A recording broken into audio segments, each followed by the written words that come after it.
This is an ABP Life podcast. Himachal Pradesh में जारी सियासी घमासान के बीच सुखविंदर सिंह सुक्खू सरकार पर संकट के बादल मंडरा रहे हैं। इसकी शुरुआत राज्यसभा चुनाव में क्रॉस वोटिंग के साथ हुई। कांग्रेस के 6 विधायकों ने बागी रुख अपनाते हुए बीजेपी को वोट किया। तभी तय हो गया था कि हिमाचल प्रदेश की सरकार के लिए आने वाला समय मुश्किल भरा हो सकता है। अब ऐसे में सुक्खू सरकार के लिए क्या कुछ मुश्किलें हैं और क्या कुछ हिमाचल में अब तस्वीर होगी, इस पर हमारे साथ इस वक्त बात करने के लिए राजनीतिक विश्लेषक राहुल महाजन जी हैं। राहुल जी, हिमाचल में मौजूदा क्राइसिस राज्यसभा चुनाव के बाद आप कैसे देखते हैं इसको? देखिए, हिमाचल का जो पूरा जो अभी घटनाक्रम है, ये देखिए पहले से ही इसकी सुगबुगाहट थी। प्रतिभा वहाँ पे कांग्रेस में 2 तरह की जो गुट हैं, एक जो सुक्खू जो इस वक्त जो मुख्यमंत्री हैं और दूसरा प्रतिभा सिंह जो इस वक्त कांग्रेस के अध्यक्ष हैं। ये 2 गुट जो है चुनावों से पहले तक भी आपस में इनकी जो रस्साकशी थी वो चलती रहती थी। अब हुआ ये है कि राज्यसभा का जो चुनाव हुआ है उसमें जिस तरह से जो विधायक हैं कांग्रेस के 6 विधायक, उन्होंने क्रॉस वोटिंग करके कैंडिडेट के लिए, जिसका पहले तो ये भी लग रहा था कि बीजेपी को कैंडिडेट खड़ा नहीं करेगा राज्यसभा के लिए, लेकिन उन्होंने जिस तरह से ये कैंडिडेट खड़ा किया वो कैंडिडेट जो कि पहले जो प्रतिभा सिंह के जो पति थे वीरभद्र सिंह जो कि मुख्यमंत्री रहे थे, उनके बहुत करीबी जो है हर्ष महाजन वो रहे हैं और उनका बहुत नाम रहा है हिमाचल की राजनीति में, उनको खड़ा किया। ऐसे में जो क्रॉस वोटिंग हुई, 6 विधायकों ने जो क्रॉस वोटिंग की, उसके बाद से क्राइसिस जो है वो सामने आने लगा। पहले बात ये होने लगी कि कांग्रेस का इन 6 विधायकों के खिलाफ क्योंकि व्हिप एक जारी हुआ था तो कोई कार्रवाई करेगी। वैसे तो राज्यसभा में कोई व्हिप का कोई महत्व नहीं होता है या कहीं व्हिप जारी नहीं होता क्योंकि कॉन्शियस वोट जो है राज्यसभा के कैंडिडेट्स के लिए किया जाता है। लेकिन फिर भी अगर व्हिप जारी हो जाता है तो कहीं ना कहीं ये लीगल क्वेश्चन जरूर उठता है कि क्या उसमें कार्रवाई हो सकती है कि नहीं हो सकती है। तो ऐसे में ये अटकलें लगने लगी और उसके बाद ये भी बातें आने लगी कि 20 ऐसे विधायक हैं कांग्रेस के जो कि नहीं चाहते कि सुखविंदर सिंह सुक्खू जो है वो जो है मुख्यमंत्री रहें। और ये बातें जो हैं कई बार आई। उसके बाद इसको और पुख्ता जो बल मिला वो उससे मिला कि किस तरह से जो मंत्री हैं कांग्रेस के हिमाचल सरकार में, विक्रमादित्य जो कि प्रतिभा सिंह के पुत्र हैं, उन्होंने जिस तरह से डिजाइन किया और कहा कि उनकी अनदेखी की गई, बहुत सारे विधायकों की अनदेखी की गई, उससे एक क्राइसिस जरूर पैदा हुआ। हिमाचल प्रदेश कांग्रेस और वहाँ की सरकार पर जो इस वक्त संकट के बादल मंडरा रहे हैं, उसके लिए आप शीर्ष आलाकमान को कितना बड़ा जिम्मेदार मानते हैं जो समय रहते हुए उसको भाप नहीं पाया?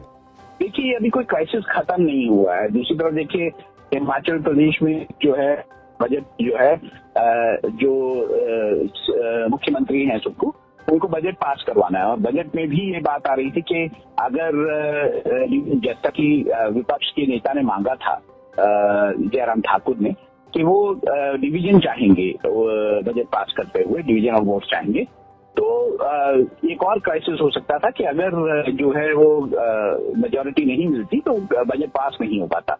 इसके लिए भी कांग्रेस की तरफ से दूसरी तरह का जो चाल चली गई है, उन्होंने 15 विधायक जो हैं बीजेपी के, उनको जयराम ठाकुर और विधायक जो से, तो ये भी एक तरह से कोशिश कांग्रेस की कि वो अपने बजट को पास करवा ले और ये जो इमीडिएट क्राइसिस वो खत्म हो जाए। अब देखिए, तो बहुत ज्यादा नाराज थे और वो सुक्खू हैं, उनके साथ नहीं बचाते और कांग्रेस के आलाकमान की तरफ से भी डी को भी वहां गया, हुड्डा को वहां भेजा गया है, तो वो उनको ये जिम्मेदारी दी गई है दोनों लोगों को कि वहां पर जो हिमाचल प्रदेश में ये जो क्राइसिस कांग्रेस में पैदा हुआ है, तो अब देखना होगा कि आगे कहाँ तक एकदम इमीडिएट के लिए। तो अगर 15 विधायक जो बीजेपी के निष्कासित कर दिए गए हैं, उसके बाद बजट पास होना तो लगता है कि वो हो जाएगा, लेकिन उसके बाद क्या होगा ये देखने वाली बात है। आगे लोकसभा का चुनाव है, ऐसे में कांग्रेस के सामने ये कितना बड़ा झटका है?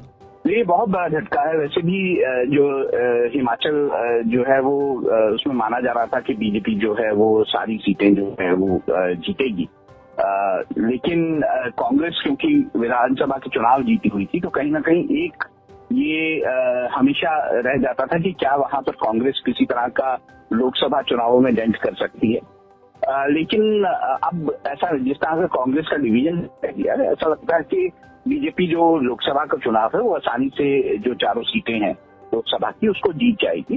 दूसरी ओर इसका एक और मैसेज जो लार्जर मैसेज जाता है वो ये भी जाता है कि लोकसभा चुनावों से पहले कांग्रेस में जिस तरह की टूट दिखाई दे रही है, और यह दिखाई दे रही है हिमाचल में तो कांग्रेस की जो टूट दिखाई दे रही है, लेकिन दूसरी ओर उत्तर प्रदेश में जो कुछ हुआ उसमें भी एक आपको समाजवादी पार्टी के जिस तरह से विधायकों ने क्रॉस वोटिंग की उसमें भी एक टूट दिखाई दे रही है। तो उससे बीजेपी को का जो मतलब ये कहें कि जो रुतबा है या फिर जो उसका विश्वास है लोगों का कि बीजेपी जो है नेतृत्व दे सकती है, जो नरेंद्र मोदी हैं जो प्रधानमंत्री वो अच्छा नेतृत्व दे सकते हैं, ये कहीं ना कहीं स्टैब्लिश हुआ है।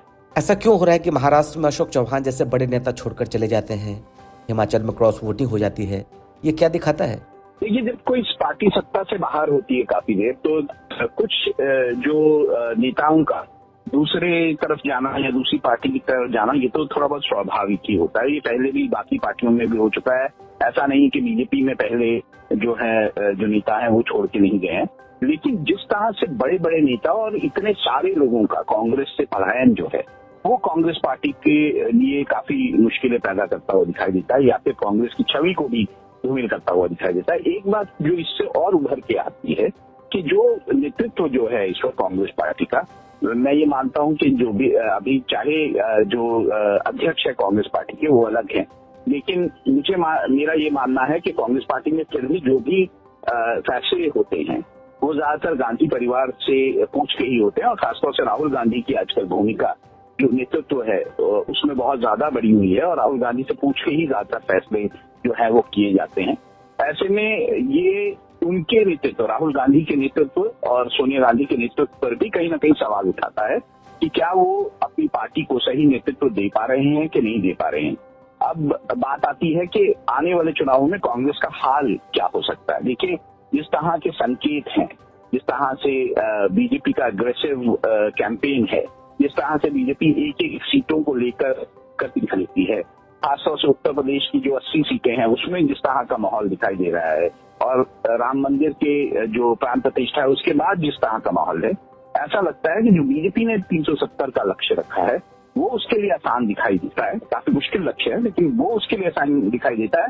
लेकिन कांग्रेस का जो अपने आप को बढ़ाने का लक्ष्य है अभी तक की सीटों से, वो लगता है कि वो कहीं ना कहीं ऐसा ना हो कि कांग्रेस और नीचे चली जाए लोकसभा चुनावों के बाद। हिमाचल में ऐसा कहा जा रहा था कि यहाँ पर कांग्रेस वर्सेज बीजेपी नहीं बल्कि कांग्रेस वर्सेज कांग्रेस ही था, अंदरूनी कलह की वजह से। ऐसा लग रहा है कि कांग्रेस जानबूझकर बीजेपी के पाले में गेंद डाल रही है। देखिए, एक तो मुझे लगता है कहीं ना कहीं हिमाचल की राजनीतिक जो जिन भी लोगों ने तय किया कि वहां पर बाहर से एक कैंडिडेट जो है वो दिया जाएगा, कांग्रेस की तरफ से ये तय किया गया, एक बाहर के कैंडिडेट को वो राज्यसभा के चुनाव के लिए लड़ाएंगे, अभिषेक मनु सिंघवी को, तो वो भी कहीं ना कहीं मिसकैलकुलेशन थी। देखिए, हिमाचल में जो एक विधायकों के बीच में या हिमाचल में जो एक मूड बन रहा था लोगों के बीच में, वो ये मूड था कि किसी बाहर के व्यक्ति को आखिर क्यों यहाँ से राज्यसभा में भेजा जाए और क्यों तवज्जो दी जाए। ये भी मूड जो था जनता का और विधायकों का, कहीं ना कहीं कांग्रेस के लिए अपने लिए प्रॉब्लम जो है उसने पैदा की। अभिषेक मनु सिंघवी कांग्रेस के कई बड़े मामलों को कोर्ट में कानूनी पैरवी करते आ रहे हैं। ऐसे में उनका राज्यसभा नहीं पहुंच पाना, ये कांग्रेस के लिए कितनी बड़ी शर्मिंदगी की बात है। ये बहुत बड़ी शर्मिंदगी की बात है, लेकिन जैसे अभी अभिषेक मनु सिंघवी कांग्रेस के लिए और महत्वपूर्ण हो जाते हैं क्योंकि कपिल सिब्बल जो काम संभालते थे पहले कांग्रेस के लिए, ज्यादातर उनके केसेस जो हैं वो अभिषेक मनु सिंघवी जो है वो लड़ते हुए दिखाई देते हैं, वो सलाह देते हुए कानूनी कांग्रेस को दिखाई देते हैं। ऐसे में उनका राज्यसभा ना जाना अपनी शर्मिंदगी तो है ही। कांग्रेस का ये भी दिखाता है कि कांग्रेस जो है जो कोई भी चुनाव होता है उनके यहाँ, या फिर जैसे ये राज्यसभा का चुनाव हो, ये तो समझ आने ही लग गई थी कि जब हर्ष महाजन को कांग्रेस बीजेपी ने जो है अपने कैंडिडेट के तौर पर उतार दिया था कि ये कहीं ना कहीं कोई क्राइसिस का जो है पैदा हो सकता है। तो कांग्रेस को अपने बड़े नेताओं को हिमाचल प्रदेश भेजना चाहिए था ताकि इस तरह का क्राइसिस जो है वो पहले से टाला जाए। लेकिन कांग्रेस ने अंतिम क्षण तक वेट किया कि भाई किस तरह से ये क्राइसिस जो है पूरा उभर के सामने आ गया। कि अगर इस पर पहले शायद कांग्रेस कोशिश करती, उसके आला कमान के नेता कोशिश करते, तो शायद कुछ न कुछ इस क्राइसिस में जो है वो बचाया जा सकता था, क्योंकि कांग्रेस के पास क्लियर मेजोरिटी थी अपने कैंडिडेट को जिताने के लिए। विक्रमादित्य ने सुक्खू कैबिनेट से रिजाइन किया और उसके बाद प्रेस कॉन्फ्रेंस में कई गंभीर सवाल उठाए। उन्होंने कहा कि उनके पिता के बुत तक नहीं लग पाएगा, तो उनके जो सवाल उठाए उन्होंने उसको कैसे देखते हैं? देखिए, मैंने पहले ही कहा कि ये जो है दो गुटों का आपस की लड़ाई जो है वो कांग्रेस में दिखाई देती है, और ये चुनावों से पहले भी दिखाई दे रही है। चुनावों के बाद जब मुख्यमंत्री तय करने की बात आई तब भी ये लड़ाई जो है हमें दिखाई दी। वहां पर दो गुट बिल्कुल साफ है, एक सुखविंदर सिंह सुक्खू का और दूसरा प्रतिभा सिंह का। प्रतिभा सिंह का नाम मैं इसलिए ले रहा हूँ क्योंकि विक्रमादित्य उनके बेटे हैं और प्रतिभा सिंह जो है जो कांग्रेस के सबसे कद्दावर वीरभद्र सिंह उनकी पत्नी है। तो ये दो गुट बिल्कुल आमने सामने साफ दिखाई देते थे, और ये किसी का मानना कि इन गुटों के बीच में मनमुटाव नहीं होगा ये काफी मुश्किल है। लेकिन इस तरह का मनमुटाव जब दो गुटों के बीच में हो जाता है या जो सामने आता है, तो इसमें मैं ये मानता हूँ कि केंद्रीय नेतृत्व जो है उसकी भी कहीं ना कहीं फेलियर होता है। सुक्खू सरकार पर इस वक्त जो काले बादल मंडरा रहे हैं, आखिर में सवाल कि आप इसको किस तरह से देख रहे हैं? देखिए, ये जो माहौल है, मुझे ये लगता है कि बीजेपी जो है वो खुद ऐसी कोशिश शायद ना करे कि ये सरकार जो वहाँ की है वो गिर जाए लोकसभा चुनाव से पहले। लोकसभा चुनाव के बाद हो सकता है कि कोशिश की जाए, लेकिन अपने ही भार के अंदर, अपने ही क्राइसिस में, अपनी ही जो आपस के द्वंद्व है उसमें ये सरकार गिर जाए, तो वो शायद एक तरह से संभावना दिखाई देती। Rahul Mahajan ji, ABP live podcast के साथ बातचीत करने के लिए बहुत शुक्रिया आपका। धन्यवाद। This is an ABP Live podcast.